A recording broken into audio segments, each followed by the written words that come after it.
అందరికీ నమస్కారం. Jamie Prem's YouTube ఛానల్కి స్వాగతం. మంత్రి గారి విజయంకుడు 1983లో విడుదలైన సినిమా. ఇది మెగాస్టార్ చిరంజీవికి 63వ చిత్రం. మన ఊరి పాండవులు సినిమా తర్వాత మళ్ళీ బాపు దర్శకత్వంలో చిరంజీవి గారు నటిస్తున్నటువంటి రెండవ చిత్రం. చిరంజీవికి జంటగా పూర్ణిమ జయరాం నటించారు.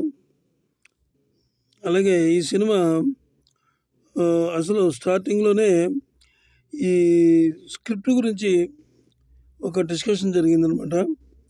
ఈ స్క్రిప్టు అసలు మంత్రి గారు విజయంకుడు అనే టైటిల్కి దీనికి ఎట్లా ఉంటుంది అని బాపు గారు, అంటే ఆయనే డైరెక్టర్ గారు, బాపు గారు డైరెక్టరు, ఆయనను తర్వాత ముళ్ళపూడి వెంకటరమణ గారేమో రచయిత.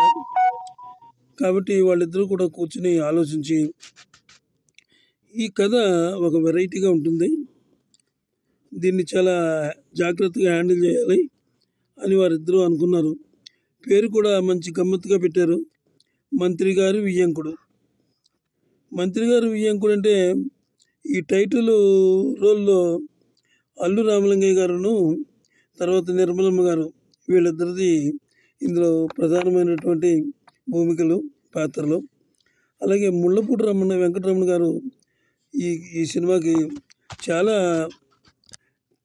చాలా ఎలా పనిచేశారంటే చాలా కసిగా పనిచేశారట ఇద్దరు కూడా. బాబు గారు అంటే ఇద్దరు కూడా వారి యొక్క శరీరాలు వేరైనా మనసులో ఒకటే అని పరిశ్రమలు అందరూ అంటూ ఉంటారు. అంత అద్భుతంగా చేశారు. అలాగే ఇళయరాజా గారి మ్యూజిక్ గురించి మనం చెప్పక్కర్లేదు.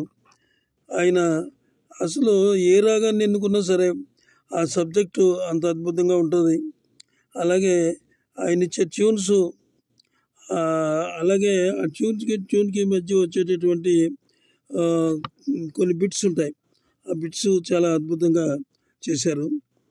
ఇందులో అలనాటి బాలనటి ఆమె తులసి, ఆమె ఇందులో అంటే నేను పాత్రల ప్రకారంగా నేను చెప్పేస్తున్నాను. అల్లు రామలింగయ్య గారికి అంటే వీరిద్దరూ చిన్ననాటి స్నేహితులు అనమాట. ఎవరిద్దరు? ఈ అల్లు రామలింగయ్య గారు, రావికొండలరావు గారు ఇద్దరు చిన్ననాటి స్నేహితులు. వారి అమ్మాయి తులసి అనమాట. తులసిని ఈ అల్లు రామలింగయ్య గారు ధర్మిల ఆయన బాగా డబ్బున్నవాడు అయ్యి వీళ్ళని పట్టించుకోడు అనమాట.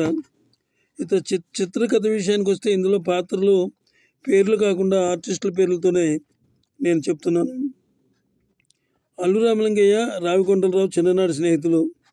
కాలక్రమంలో అల్లు రామలింగయ్య బాగా డబ్బుతో సంపాదించి ధనమదం తలకెక్కి తన చిన్ననాటి స్నేహితుల్ని మర్చిపోతాడు. సుబ్బరాయుడు కొడుకు శుభలేఖ సుధాకర్ అనమాట. అయితే శుభలేఖ సుధాకరు రావికొండలరావు కూతురు అయినటువంటి తులసిని ప్రేమిస్తాడు. రావికొండలరావుని, అతని భార్య నిర్మలమ్మను అల్లు రామలింగయ్య అంటే వాళ్ళని దూషిస్తాడనమాట. నీ అంతస్తు ఎక్కడ, మా అంతస్తు ఎక్కడ అని తీవ్రంగా అవమానించి ఇంటికి పిలిపించుకొని మరి వాళ్ళని అవమానం చేస్తాడు. అప్పుడు రావికొండలరావు గారు చాలా బాధపడతాడు. ఆ అవమానాన్ని తట్టుకోలేకపోతాడు. ఆయన తట్టుకోలేక నిర్ఘాంతపోతారనమాట. అంటే నిర్మలమ్మ గారు ఇద్దరు భార్యాభర్తలు వాళ్ళు తట్టుకోలేకపోతారు. ఈ హఠాత్ పరిణామాన్ని తట్టుకోలేక నిన్న రావు అంటే రావికొండలరావు, నిర్మలమ్మ షాక్లో ఉండిపోతారనమాట. నిర్మలమ్మ అల్లు రామలింగయ్యను తీవ్రంగా దూషిస్తూ, నేను వండిన అంటే చేపల కూర అంటే చాలా ఇష్టం అనమాట అల్లు రామలింగయ్యకి. నిర్మలమ్మ వండిన చేపల కూర అంటే ఆనాటి రోజుల్లో అంత ప్రేమగా తినేవాడు. నేను వండిన చేపల కూర చాలా ఇష్టం తినేవాడు కదా అని నువ్వు తింటావని ఈరోజు నేను తీసుకొస్తే నేలపాలు చేసావు. మాకు జరిగిన ఈ అవమానానికి నువ్వు కర్మ అనుభవిస్తావు అని శాపనార్థాలు పెట్టి ఆమె అక్కడి నుంచి, అంటే భార్యాభర్తలు ఇద్దరు కూడా అక్కడి నుంచి వెళ్ళిపోతారు.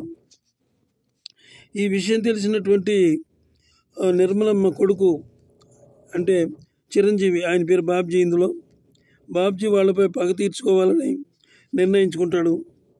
అంతకుముందే అల్లు రామలింగయ్య కూతురు పూర్ణిమను ప్రేమిస్తాడు. ఆమెమో ద్వేషిస్తుంది.